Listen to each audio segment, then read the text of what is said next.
Oke teman-teman, selamat datang kembali. Pada kesempatan kali ini saya akan membahas analisa saham harian untuk periode tanggal hari ini tanggal 13 April 2022 sampai dengan besok tanggal 14 April 2022. Jadi seperti biasanya untuk analisa saham harian saya bahasnya pada waktu sesi 1 break. Saat ini jam 1.15 waktu Indonesia bagian barat ya. Jadi bukan penutupan.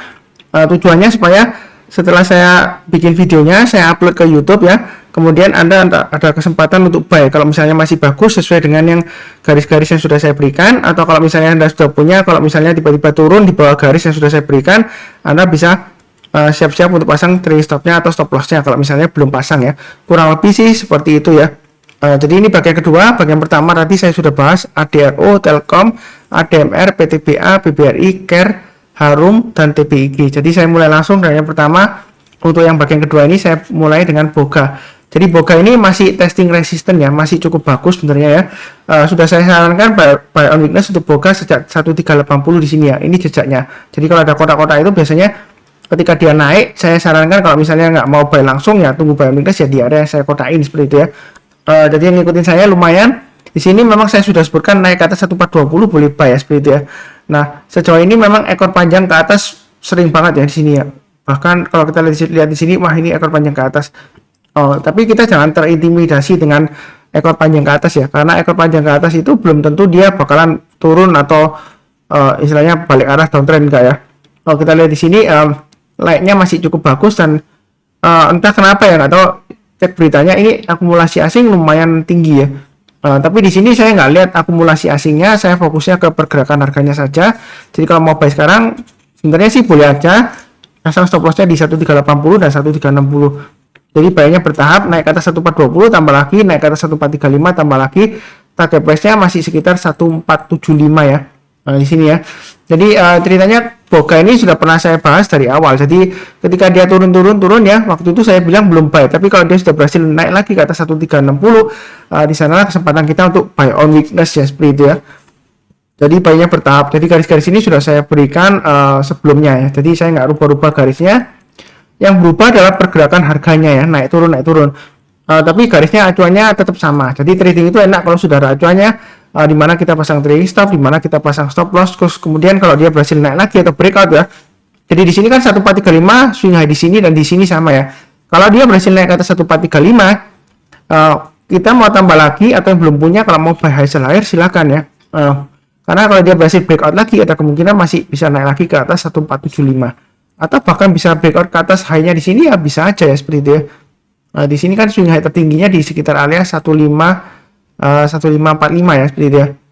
Jadi semua kemungkinan masih cukup bagus ya seperti itu ya, untuk terutama untuk Boga. Memang ini masih cenderung konsolidasi, istilahnya sideways ya seperti itu ya. Range-nya cukup lebar 1350 sampai dengan 1435 kurang lebih seperti itu ya. Jadi cukup ya untuk Boga. Berikutnya untuk duit sudah saya sebutkan, naik ke atas 500 boleh tambah lagi atau average up atau buy ya. Target price berikutnya di mana, ini sudah saya gambarkan 660 dan 850. Jadi ngikutin saya harusnya naik lagi tambah lagi ya. Saya sudah sebutkan setiap lipatan Rp50 atau Rp100 boleh tambah lagi atau istilahnya average up. Nah posisi sekarang kalau yang belum punya, kalau mau buy, memang uptrendnya masih cukup bagus. Jadi pilihannya ada dua. Kita sekalian buy high sell higher, naik ke atas 660 kita buy. Target price berikutnya ya kita ikut di 850 ya. Kalau dia berhasil breakout ke atas 660, atau yang belum punya, kalau mau buy on weakness tunggu di area sekitar 500 atau 550 ya. Ini saya gambarkan ya. Nah artinya kalau dia koreksi di bawah 550 atau di bawah 500, kita tunggu kalau dia sudah berhasil rebound atau mantul ke atas 550 atau 500 ya. Terserah nanti yang dikasih yang mana. Kalau dia sudah berhasil rebound mantul ya, kita berikan kesempatan untuk buy. Nanti kalau dia naik setiap lipatan Rp50 atau Rp100, kita bisa tambah lagi atau average up. Jadi uptrendnya masih cukup bagus. Yang sudah punya, kalau mau pasang trailing stop bisa pakai acuan high-nya yang di sini ya, 610, kemudian 550. Itu trailing stopnya. Jadi kalau turun dibayar 550, lebih baik jual dulu ya, take profitnya.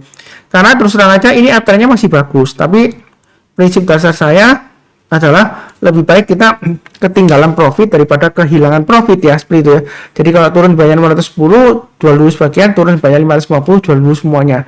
Memang uptrendnya masih bagus, tapi untuk mengamankan profit seperti itu ya. Jadi strateginya kalau mau buyback ya, kalau dia berhasil rebound lagi nanti kita buyback ya, kurang lebih seperti itu, entah itu di 550 atau 500 ya, kurang lebih cukup ya untuk tweet. Berikutnya SMMT. Setelah istilahnya yang kebanyakan orang retail pakai istilah digembok ya, atau istilahnya disuspend ya, dia berhasil naik lagi. Nah Pak Sunar, apakah masih bisa naik lagi? Ya uptrendnya masih bagus, dia masih bisa naik lagi ya, walaupun sebelumnya kena suspensi ya. Selama dia tidak ada kasus yang tertentu yang membuat investor panik ya, dia masih tetap uptrend. Ini naiknya masih cukup bagus ya. Mau buy sekarang, kalau Anda tipe buy high sell higher ya silahkan ya kalau mau buy sekarang. Tapi kalau takut ya buy on weakness aja, tunggu aja di 790 atau 625, maksimum di 525. Jadi buy on weakness, tunggu di 3 area ini. Artinya kalau dia koreksi berhasil rebound, barusan kita buy-nya bertahap aja. Atau kalau misalnya dia breakout lagi ke atas 1200, mau buy atau buy high sell higher silahkan ya, bagi yang berani aja. Maksudnya resikonya berani, resiko tinggi, karena memang sih masih bisa naik lagi, pasti bisa, tapi sampai di mana ya kita nggak tahu ya. Seperti yang penting pasang trailing stop aja, jangan terlalu agresif tapi jangan terlalu takut-takut. Garis-garisnya sudah saya berikan ya. Berikutnya target price-nya di 1400, kurang lebih seperti itu. Mudah-mudahan aja masih lancar, cukup ya. Oke, berikutnya untuk ITMG. Jadi setelah kumpulan dividen yang mana di situ dia maksud saya kan dividennya lumayan tinggi ya. Ini area buy on weakness sudah saya sebutkan di 2 area di sini ya, 26.000 dan 27.750. Jadi 26.000 ke atas harusnya sudah buy. Kalau misalnya belum buy, sebenarnya naik ke atas 27.750 boleh buy seperti itu ya. Kita jangan terlalu takut, wah Pak Sunar nanti takutnya cuma tutup gap dividennya terus dia turun lagi. Belum tentu ya. Kita jangan terlalu kaku ya seperti itu ya. Jadi kalau mau buy sekarang silakan, tapi jangan terlalu banyak. Pasang trailing stopnya di 27750 dan 26825. Artinya jadi 50% di 27750, 50% di 26825. Seperti itu ya. Atau kalau mau buy on weakness lagi, tunggu di area 26.000 ya silakan ya. Artinya kalau dia turun di bawah 26.000 seperti ini ya, kemudian dia berhasil rebound, di sanalah kesempatan kita mulai buyback atau buy ya. Jadi yang ikutin saya harusnya kalau kena dividen ya ini sudah buyback ya. Naik ke atas 26825 tambah lagi, naik ke atas 27750 tambah lagi seperti itu ya. Jadi garis-garis ini untuk acuan pemasangan trailing stop dan stop loss, dan juga untuk buy on weakness kalau dia koreksi berhasil rebound, kalau yang belum punya boleh buy seperti itu ya. Buy-nya bertahap aja. Nah, kalau mau tambah lagi tunggu aja, kalau dia naik ke atas 29.000 tambah lagi, naik ke atas 30.500 tambah lagi. Nah, mungkin ada yang tanya, Pak Sunar apa nggak ketinggian ya? Sebenarnya kalau kita bicara mengenai ITMG ya, kalau bicara ketinggian sih enggak juga ya. Kalau kita lihat di malinya ini ya, ini dia pernah naik sampai 57950. Ini masa kejayaannya dulu ya, 2010 ya. Harga batu bara aja berapa? 2010. Kan nggak setinggi sekarang kan, seperti itu ya. Jadi ini sebenarnya peluangnya masih cukup bagus ya, seperti itu ya. Memang kalau kita lihat di sini pernah sideways lama. Jadi kita memang harus bersabar. Yang penting di sini adalah fokus pada garis-garis yang sudah saya berikan. Jadi enak banget ya, kurang lebih cukup ya. Oke, berikutnya Antam. Nah, dia masih testing resisten 2730. Sebelumnya sudah saya sebutkan area buy on weakness ya, 2730 dan 2490. Jadi kalau dia masih turun, berhasil rebound ke atas 2490, harusnya sudah buy. Kalau yang ngikutin saya ya, ini sudah saya gambarkan sebelumnya ketika dia naik tinggi. Kalau misalnya nggak berani buy ya buy on weakness saja.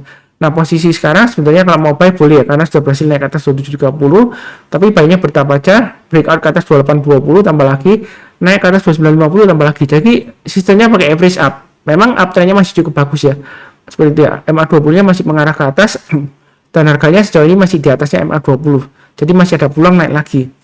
Jadi kalau mau buy high sell higher ya silakan, breakout lagi tambah lagi ya. Tapi perlu diingat ya, kalau misalnya sudah naik lagi, Pak Sunar kok turun, wah itu sesat itu, berarti nyarankan beli di pucuk. Sebenarnya kalau kita bicara mengenai pucuk atau enggaknya, kita nggak akan pernah tahu pucuknya dengan pasti 100%, kecuali kalau kita sudah dari atas turun ke bawah dan kita dari bawah lihat ke atas ya. Contohnya seperti ini, naik ke atas, ini kita nggak tahu kalau pucuknya di sini ya. Nah, kalau kita sudah mulai turun ya dari bawah di sini ya, lihat ke atas, wah ini pucuknya ya gitu. Nah, kita barusan tahu ya. Karena saya prinsipnya berdasarkan prinsip analisa teknikal ya. Yaitu yang kedua yang sudah saya sering sebutkan ya. Jadi prinsip yang kedua itu tren akan tetap berlanjut selama belum ada konfirmasi pembalikan arah. Jadi harga saham di pasar saham itu umumnya ya bergerak dalam tren, entah itu uptrend atau sideways atau downtrend ya. Ada juga no trend sih. Kalau no trend itu ya saham yang tidur nggak kemana-mana, atau ya saham yang kena suspend ya, suspend lama ya, atau yang saham yang tidur di 50 atau yang kena suspend lama ya, itu istilahnya no trend ya. Tapi pada dasarnya ada 3. Jadi harga saham di pasar saham itu bukan acak ya, bukan judi ya, berdasarkan hukum permintaan dan penawaran dan juga trennya. Kurang lebih seperti itu. Masih cukup bagus. Kalau mau buy on weakness ya tunggu aja lagi di 2490 kalau nggak mau buy sekarang ya, seperti itu ya.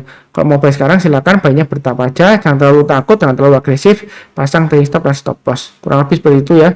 Cek juga apakah ada pembagian dividen atau aksi korporasi lainnya. Sejauh ini saya nggak cek ya, jadi cek saja beritanya sendiri. Oke, berikutnya untuk ESA. ESA sudah saya gambarkan, target 1600 sudah tercapai. Nah di sini 1400 sepertinya dia akan rebound lagi Mas Sunar. Buy on weakness saya gambarkan di 1000 atau 900. Kalau nggak dikasih ya kita buy high sell higher. Jadi kalau di sini dia testing 1400 sudah berhasil naik. Kalau mau buy silakan, tapi buy-nya bertahap aja. Memang uptrendnya masih cukup bagus ya. Kalau dia naik lagi setiap lipatan Rp50 atau Rp100 boleh tambah lagi. Jadi 1450 tambah lagi, 1500 tambah lagi, seperti itu ya. Jadi buy-nya bertahap aja sambil pasang trailing stop dan stop loss ya. Itu strateginya. Kalau turun jangan di average down, jangan hold, pasang trailing stop dan stop loss. Terserah garisnya mau pasang trailing stopnya atau stop lossnya di 1200 atau 1000 ya. Jadi kalau turun jangan di average down, seperti itu ya. Karena kalau sudah naiknya tinggi, turunnya pun bisa dalam ya. Jadi kita jangan sampai wah Pak Sunar murah Pak Sunar. Makin turun dia makin resiko ya, karena dia sebelumnya sudah naik tinggi, makin turun ya berarti demand-nya sudah kalah dengan supply-nya ya. Sudah pada orang buang-buang semua ya. Istilahnya masa kerennya itu Anda kebagian cuci piringnya, seperti itu ya. Kurang lebih cukup. Berikutnya BBNI, saya sudah sebutkan uptrend-nya masih bagus walaupun fluktuasinya lumayan tinggi ya. Jadi ini garis-garisnya sudah saya berikan. Mau buy lagi, buy up, naik ke atas 8450 memang saya sudah sebutkan sudah boleh buy lagi kalau mau tambah lagi ya. Mungkin ada yang protes, Pak Sultan ini kan area resistennya, kenapa boleh buy lagi? Kalau saya sih prinsipnya kalau dia sudah berhasil naik lagi ya, sesuai dengan garis yang saya gambarkan, kalau mau tambah lagi silakan. Nah, kita jangan terlalu kaku. Kalau sebelumnya dia gagal, ini gagal berulang kali ya, belum tentu kali ini gagal, mengingat ini uptrendnya masih cukup bagus ya. Ya kita sesuaikan aja, kalau misalnya takut porsinya dikurangi ya, kalau dia naik lagi tambah lagi dan seterusnya ya, seperti itu. Tapi kalau turun jangan di average down ya. Kalau mau buy on weakness ya tunggu aja di 7950 atau 7575. Jadi sebenarnya BBN ini sudah sering banget saya bahas, kurang lebih cukup ya.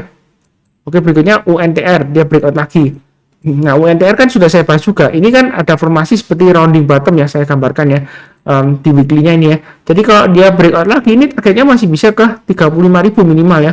Ini saya gambarkan bisa ke 40.500 berdasarkan formasi rounding bottom ya. Jadi kalau Anda bicara mengenai chart patterns, bukunya Thomas Bulkowski ya, di sini ada formasi rounding bottom. Dan kalau kita lihat di sini, ini ada formasi kecil di dalamnya ya, cup and handle ya. Jadi kalau dia breakout seperti yang sudah saya bahas ya, boleh buy high sell higher, boleh ya. Jangan takut ketinggian, enggak ya, seperti itu ya. Jadi selama uptrendnya masih bagus, jangan terlalu takut ketinggian. Yang penting di sini adalah saya tidak pernah menyesatkan orang lain. Saya sudah sebutkan trailing stopnya dan stop lossnya, garis-garisnya sudah saya berikan. Jadi kalau misalnya naik lagi, Anda boleh tambah lagi, boleh ya, buy high sell higher. Tapi kalau turun, mendadak turun ya bukan berarti saya menyesatkan, karena saya tidak bisa mengatur harga saham di pasar saham ya. Kalau saya bisa mengaturnya, saya sudah pasti jadi orang yang terkaya di dunia ya. Bukan di Indonesia, tapi juga di dunia ya, karena saya bisa atur. Contohnya, oh ini UNTR harus ke 40.000, nanti kalau setelah 40.000 saya take profit harus balik lagi ke 20.000, nanti saya angkat lagi harus ke 35.000. Nah kalau bisa seperti itu ya, saya pasti jadi orang yang terkaya di dunia ya. Jadi prinsip saya tetap pada analisa dasar teknikal ya, bahwa trennya dia masih cukup bagus, jadi masih bisa naik lagi. Ya buktinya ini sebelumnya resistennya di sini dia berhasil breakout ya. Kan saya sudah sebutkan boleh buy high sell higher. Kalau misalnya takut, strateginya sudah saya sebutkan, buy-nya bertahap aja atau buy on weakness. Ini sudah saya gambarkan ya, ketika dia naik, kalau takut ya buy on weakness ya, seperti itu. Tapi kalau nggak dikasih ya buy high sell higher. Ini kebetulan dikasih ya. Tapi kalau kali ini dia boleh tunggu buy on weakness, boleh nggak Mas? Nah, boleh aja di area 27700 atau 26325 atau maksimum di 24650 yang sebelumnya saya sudah gambarkan. Atau buy sekarang boleh, tapi jangan terlalu banyak. Kalau dia naik lagi ke atas 29200 tambah lagi, berikutnya setiap lipatan Rp50 atau Rp100 tambah lagi ya. Jadi 29250 atau 29300 tambah lagi, seperti itu ya. Buy-nya bertahap aja. Kalau naik kita boleh tambah lagi atau average up, tapi kalau turun jangan di average down ya. Pasang trailing stop dan stop loss, itu strateginya. Uptrendnya sejauh ini masih cukup bagus, kurang lebih cukup ya. Ini bagian kedua. Jangan lupa nonton yang bagian pertama ya. Seperti biasanya, saya doakan selalu semuanya selalu sehat, damai, dan sejahtera selalu. Amin. Terima kasih banyak ya. Saya rasa cukup sekian. Jangan lupa nonton yang bagian pertama ya.